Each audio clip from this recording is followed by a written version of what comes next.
का भविष्य का सुख से भरने का प्रयास करना, यही हर माता पिता का कर्तव्य होता है, जिन्हें आप इस संसार में लाए हैं, जिनके कर्मों से ये जगत आपका भी परिचय भी पाएगा। भविष्य में उनके भविष्य के सुख योजना करने से अधिक महत्व और हो भी क्या सकता है।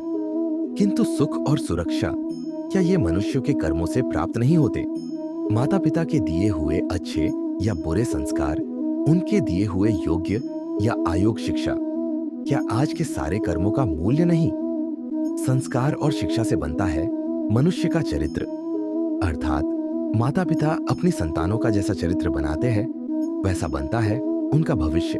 किंतु फिर भी अधिकतर माता पिता अपनी संतानों का भविष्य सुरक्षित करने की चिंता में उनका चरित्र निर्माण का कार्य भूल ही जाते हैं।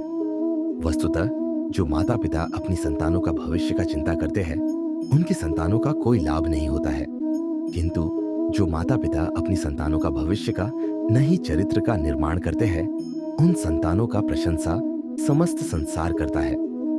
एक छोटे से गांव में दो परिवार रहते थे। पहला परिवार था शर्मा जी का। शर्मा जी और उनकी पत्नी हमेशा अपनी संतान का भविष्य बनाने की चिंता करते थे। वे हर दिन अपनी बेटी राधिका और बेटे मोहन को अच्छे स्कूल में दाखिला दिलवाने, महंगे कपड़े पहनाने और उन्हें बेहतर से बेहतर चीजें देने की कोशिश करते थे। वे हमेशा यही सोचते थे कि भविष्य में उनके बच्चे समाज में अच्छे स्थान पर पहुंचे, पैसा और सम्मान कमाए।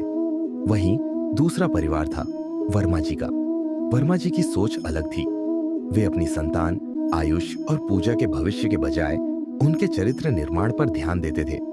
वर्मा जी बच्चों को सत्य, ईमानदारी और मेहनत की अहमियत सिखाते थे।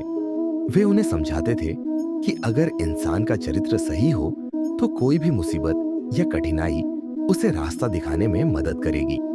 वे बच्चों को समझाते थे, किसी भी अच्छे कर्म से तुम जो बनोगे वही तुम्हारा असली भविष्य होगा। समय के साथ राधिका और मोहन बड़े होते गए। उनके पास सारी सुविधाएं थी, लेकिन उन्हें सही और गलत का कोई एहसास नहीं था। वे कई बार स्कूल में नकल करते, दोस्तों के सामने झूठ बोलते और दूसरे बच्चों को तंग करते।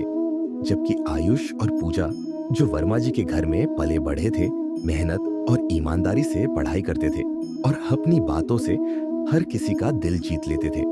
वे कभी भी किसी का दिल नहीं दुखाते थे और हर काम में सच्चाई का पालन करते थे। कुछ साल बाद समय ने एक मोड़ लिया। राधिका और मोहन ने अपनी पढ़ाई पूरी की, लेकिन उनके पास काम नहीं था, क्योंकि वे नकल करने और कड़ी मेहनत न करने के कारण किसी भी परीक्षा या साक्षात्कार में सफल नहीं हो पाए। उनके पास सुविधाएं थीं, लेकिन उनके पास किसी का विश्वास और सम्मान नहीं था। दूसरी ओर आयुष और पूजा ने अपनी मेहनत और अच्छे चरित्र के बल पर समाज में बड़ा नाम कमाया। आयुष एक प्रतिष्ठित कंपनी में काम करने लगा, जबकि पूजा ने एक समाज सेवी संगठन शुरू किया जो बच्चों को मुफ्त शिक्षा देती थी। वर्मा जी ने एक दिन शर्मा जी से कहा, आपने बच्चों के भविष्य के लिए बहुत कुछ किया, लेकिन क्या आप भूल गए कि असली भविष्य तो उनके चरित्र में छुपा होता है?